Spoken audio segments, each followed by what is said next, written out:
Sevens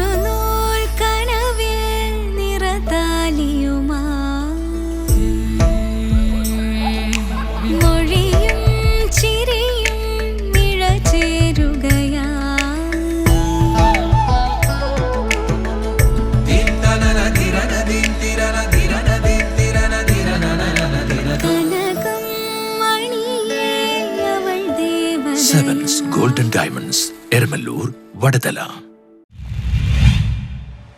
കേരളത്തിലെ ഏറ്റവും വലിയ കർഷക സംഗമത്തിന് കൊച്ചിയിൽ വേദിയൊരുങ്ങുന്നു. ഈ മാസം 17-ന് കാക്കനാട് ചിറ്റിലപ്പള്ളി സ്ക്വയറിൽ വെച്ചാണ് കർഷക സംഗമം സംഘടിപ്പിക്കുക. Community development initiative of professional services ഇന്നോവേഷന്റെ ആഭിമുഖ്യത്തിൽ സന്നദ്ധ സംഘടനകളുമായി സംയോജിപ്പിച്ച് നടപ്പിലാക്കുന്ന ജൈവഗ്രാമം 2.0 കാർഷിക സംഗമവും 2024-25 സാമ്പത്തിക വർഷത്തെ പദ്ധതി വിശദീകരണവുമാണ് ജൈവഗ്രാമം 2.0യുടെ പ്രധാന ഉദ്ദേശം. പ്രൊഫഷണൽ സർവീസസ് ഇന്നോവേഷനും ഹൈറേഞ്ച് ഫെർട്ടിലൈസേഴ്സിന്റെയും നേതൃത്വത്തിലാണ് കർഷക സംഗമം സംഘടിപ്പിക്കുന്നത്. കർഷക സംരംഭകർ, സന്നദ്ധ സംഘടനകളുടെ ഭാരവാഹികൾ കൂടാതെ കാർഷിക മേഖലയിൽ സോഷ്യൽ മീഡിയ ഇൻഫ്ലുവൻസേഴ്സ് ചടങ്ങിൽ പങ്കെടുക്കുമെന്ന് പ്രൊഫഷണൽ സർവീസസ് ഇന്നോവേഷൻ നേതൃത്വം നൽകുന്ന ജൈവഗ്രാമം എന്ന പദ്ധതിയുടെ chief project coordinator Ananthukrishnan, Mukundan എന്നിവർ പറഞ്ഞു. കാർഷിക മൂല്യവർദ്ധിത ഉൽപ്പന്നങ്ങൾ, നാളികേരത്തിൽ നിന്നുള്ള മൂല്യവർദ്ധിത ഉൽപ്പന്നങ്ങൾ ഉണ്ടാക്കുന്നവർ, പഴം, പച്ചക്കറിയിൽ നിന്നുള്ള ജാമ്, ജെല്ലി, സ്ക്വാഷ്, പൾപ്പ് പോലുള്ളവ നിർമ്മിക്കുന്നവർ, അവർക്കത് വിപണനം ചെയ്യുന്നതിന് വേണ്ടി NGOസിനിടയിൽ തന്നെ നിൽക്കുന്ന ഒരു മാർക്കറ്റിംഗ് സംവിധാനം, അതായത് ഒരു NGOയുടെ ഉൽപ്പന്നം മറ്റൊരു NGOയിലേക്ക് കൈമാറുകയും ആ രീതിയിൽ പരസ്പരം ഒരു മാർക്കറ്റിംഗ് ചെയിൻ കൊണ്ടുവന്നുകൊണ്ട് ചെറിയ രീതിയിൽ അതിൻ്റെ വിപണന സാഹചര്യം ഒരുക്കുവാനും നമുക്ക് കഴിഞ്ഞിട്ടുണ്ട്. അതിനൊരു സ്കെയിലബിലിറ്റി ഈ ഒരു സാമ്പത്തിക വർഷക്കാലം ഉദ്ദേശിക്കുകയാണ്.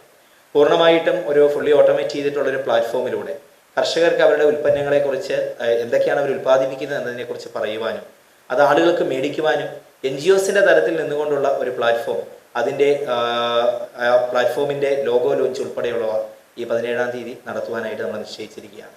കേരളത്തിലെ പ്രധാനപ്പെട്ട ധാരാളം കർഷകർക്ക് ഇത്തരം കാര്യങ്ങൾ കൊടുക്കുന്ന കമ്പനികൾ ഈ പ്രോജക്റ്റിൽ പാർട്ണർ ഇംപ്ലിമെൻറ്റിംഗ് ഏജൻസികളായിട്ട് വർക്ക് ചെയ്യുന്നുണ്ട്. 170-ലധികം സന്നദ്ധ സംഘടനകൾ, ആ സന്നദ്ധ സംഘടനകൾ തന്നെ NGOs കോൺഫെഡറേഷൻ്റെ കീഴിൽ വരുന്ന 2500 സംഘടനകൾ കേരളത്തിലുണ്ട്.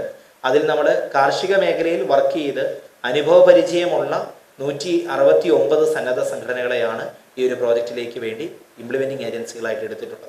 പിന്നെ ഈ പ്രോജക്റ്റ് ആദ്യമേ തുടങ്ങിയത് ഇടുക്കി ജില്ലയിലെ സ്പിയാർട്സ് എന്ന് പറയുന്ന ഒരു NGO ആണ്. അതും ചേർത്ത് 170 സംഘടനകളാണുള്ളത്. ആ സംഘടനകളുടെ സഹകരണത്തോട് ജൈവഗ്രാമം പദ്ധതിയുടെ ഭാഗമായിട്ടുള്ള ഈ വർഷത്തെ മികച്ച കാർഷിക സംരംഭത്തിനുള്ള അവാർഡ് തൃശൂർ മാള സ്വദേശി ഡേവിസ് ഹൈദാരന് ചടങ്ങിൽ സമ്മാനിക്കും. കേരളത്തിലെ കർഷകർക്കായുള്ള സംഗമവും സാമ്പത്തിക വർഷത്തെ പദ്ധതി വിശദീകരണവും ഒപ്പം ജൈവഗ്രാമം 2.0യുടെ ലോഗോ പ്രകാശനവും ചടങ്ങിൽ നടക്കും. കേരളത്തിലെ പല ഭാഗങ്ങളിൽ നിന്നും 1000-ൽ പരം കർഷകർ പങ്കെടുക്കുന്ന ചടങ്ങ് രാവിലെ 10 മണി മുതൽ വൈകിട്ട് 3 വരെയാണ് നടക്കുന്നത്. ഈ ഒരു ജൈവഗ്രാമം പ്രോജക്റ്റിന്റെ ഔപചാരികമായിട്ടുള്ള 1-ാം തല ഉദ്ഘാടനം ബഹുമാനപ്പെട്ട കൃഷി വകുപ്പ് മന്ത്രി അദ്ദേഹം തിരുവനന്തപുരത്ത് വെച്ചുകൊണ്ടാണ് നിർവഹിച്ചത്. ശ്രീ P. പ്രസാദ് അവர்கள் അദ്ദേഹം ഈ ജൈവവളങ്ങളുടെ വിതരണം സംസ്ഥാന തലത്തിലേക്ക് വ്യാപിപ്പിക്കുന്ന, ഇടുക്കിയിൽ മാത്രം ഉണ്ടായിരുന്നത് സ്റ്റേറ്റ് മുഴുവൻ വ്യാപിപ്പിക്കുന്ന ഒരു ഉദ്ഘാടനം അദ്ദേഹമാണ് നടത്തിയത്. അപ്പോൾ അതിനുശേഷം എനിക്കൊന്ന് പാർലമെന്റ് ഇലക്ഷന് മുമ്പാണ് അദ്ദേഹത്തിൻ്റെ ഓഫീസ് ബന്ധപ്പെടുകയുണ്ടായിരുന്നു. ഓഫീസുമായി നമ്മളും ബന്ധപ്പെടുന്നു. ഉദ്യോഗസ്ഥരുമായിട്ട് സംസാരിച്ചുകൊണ്ട് അദ്ദേഹം അന്നത്തെ ഉദ്ഘാടന പ്രസംഗത്തിൽ പറഞ്ഞു വെച്ച്, ഞങ്ങൾ സാധാരണഗതിക്ക് നമ്മുടെ തലത്തിൽ ആവശ്യപ്പെടുന്ന ഒരു കാര്യം മിനിസ്റ്റർ അദ്ദേഹത്തിൻ്റെ പ്രസംഗത്തിൽ ഈ പദ്ധതിയെക്കുറിച്ച് മനസ്സിലാക്കിയിട്ട് പറയുകയുണ്ടായി.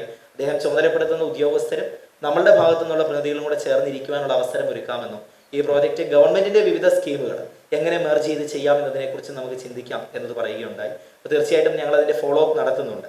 സംസ്ഥാന കൃഷി വകുപ്പുമായിട്ട് ചേർന്ന് കഴിഞ്ഞാൽ ഗവൺമെന്റ് സ്കീമിനോടൊപ്പം നമ്മളുടേത് കൂടിയായിട്ടുള്ള കാര്യങ്ങൾ ചേർക്കുമ്പോൾ ഒരു മാറ്റം കൊണ്ടുവരാൻ കഴിയുമെന്ന് തന്നെയാണ് പ്രതീക്ഷിക്കുന്നത്. അപ്പോൾ അദ്ദേഹം തന്നെ ഒരു ഇനീഷ്യേറ്റീവ് അതിൽ എടുക്കുകയും അതിൻ്റെ follow up. News bureau, Kochi.